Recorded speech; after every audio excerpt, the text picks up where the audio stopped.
E relativamente às questões que têm a ver com a organização do ano letivo, e nomeadamente em relação aos horários de trabalho, dizer que não há grande alteração na proposta do Ministério.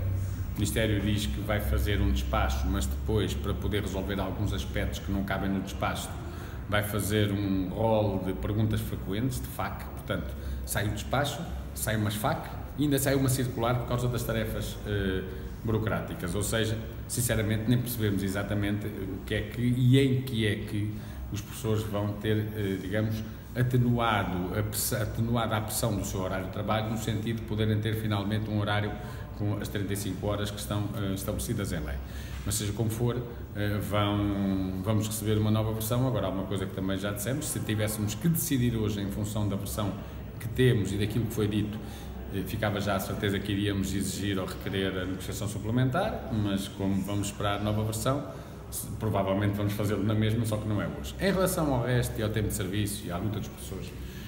eu tenho a ideia que o Ministério da Educação ainda não percebeu o que está a acontecer. Eu tenho a ideia que o Ministério da Educação ainda não percebeu que tem pela frente, provavelmente, a maior luta de sempre dos professores em Portugal,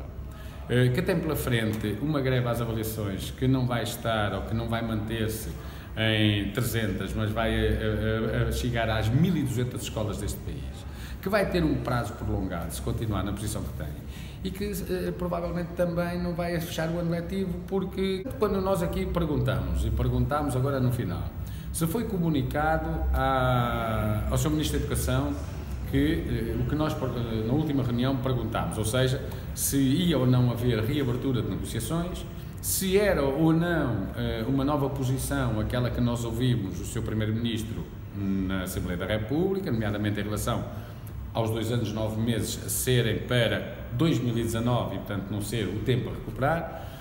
E as respostas que nós daqui recebemos, em primeiro lugar, não as levamos do Sr. Secretário de Estado, porque o Dr. João Costa, ao contrário do que aconteceu na outra reunião, hoje esteve ausente.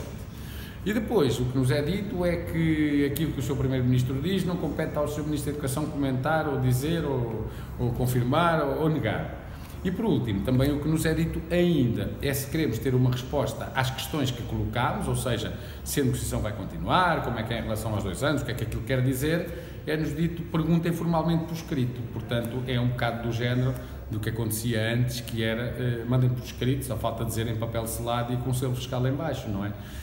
E portanto é esta a posição, quer dizer, eu acho que o Ministério da Educação ainda não percebeu qual é o sentimento que vai nas escolas e dos professores. Acho que não perceberam, e acho que não perceberam que estão a dar cabo disto tudo no final do ano, e estão a desrespeitar os professores a um ponto, também o dissemos ali dentro, que de facto nós quando ouvíamos a doutora Luz Rodrigues dizer que eu perdi os professores, mas ganhei na opinião pública. Eu nem sei se esta equipa ministerial está preocupada em ganhar seja onde for, nomeadamente na opinião pública, mas há uma coisa que está a conseguir, que é perder completa e totalmente os professores, porque na verdade aquilo que está a fazer é inaceitável. Pensámos que hoje pudesse haver pelo menos algum sinal, pudesse haver aqui, pronto, nada de muito concreto, mas não, nada. Colocámos a questão da nota informativa, por exemplo, claramente ilegal, aquela nota informativa que tem 1.3, aliás, que já teve ontem reuniões de diretores em Almada, 12 dos 13 diretores estiveram reunidos e decidiram não cumprir uma nota que é ilegal porque não estão eles para ter problemas. Ontem reuniram várias dezenas de diretores no Porto que tiveram uma posição semelhante. Depois alguns diretores, é curioso, percebendo que aquela nota informativa é ilegal e que não querem eles entrar em práticas ilegais, em vez de aplicarem ou o que está na nota ou o que está na legislação sobre a avaliação, estão a aplicar artigos e procedimentos do Código de Procedimento Administrativo, que não tem sentido nenhum ser aqui aplicado. Acontece, por exemplo, nas Caldas da Rainha, no Cadaval e noutros sítios, que não tem sentido nenhum ser aplicado, uma vez que há regulamentos próprios com os prazos e pela forma como as reuniões estão a decorrer. Bem, e nós dissemos, quer dizer, amanhã, às 11 horas da manhã, entregaremos em mão na Procuradoria-Geral da República uma queixa-crime contra o autor daquela nota, que no fundo não tem a ver só com a ilegalidade, tem a ver com o facto de, na sequência daquela nota, é criado um clima de intimidação nas próprias escolas, que faz com que alguns diretores tenham medo de não cumprir, ainda que se trate apenas de uma informação. Não estamos a falar de um documento que tem o caráter ou o peso de uma ordem executiva, é uma informação, mas seja como for, uma informação que chega às escolas proveniente do Ministério, de uma Direção-Geral, em que a senhora Diretora-Geral é a superior hierárquica dos diretores, evidentemente que cria uma pressão sobre os diretores, que cria uma pressão sobre os professores, que, de alguma forma, cria um clima intimidatório que, em si mesmo, viola, por exemplo, a Constituição da República, porque, na verdade, o direito à greve não pode ser impedido ou não pode haver pressões no sentido de não o fazer. E, portanto, iremos apresentar essa queixa. Também a queixa na Inspeção-Geral de Educação é enviada, provavelmente amanhã de manhã também, porque isto é inaceitável. Quer dizer, o Ministério da Educação, em vez de procurar uma saída, o Governo, em vez de procurar uma saída, em vez de procurar uma solução, em vez de ir através do caminho do diálogo, da negociação, de ver como é que podemos encontrar soluções para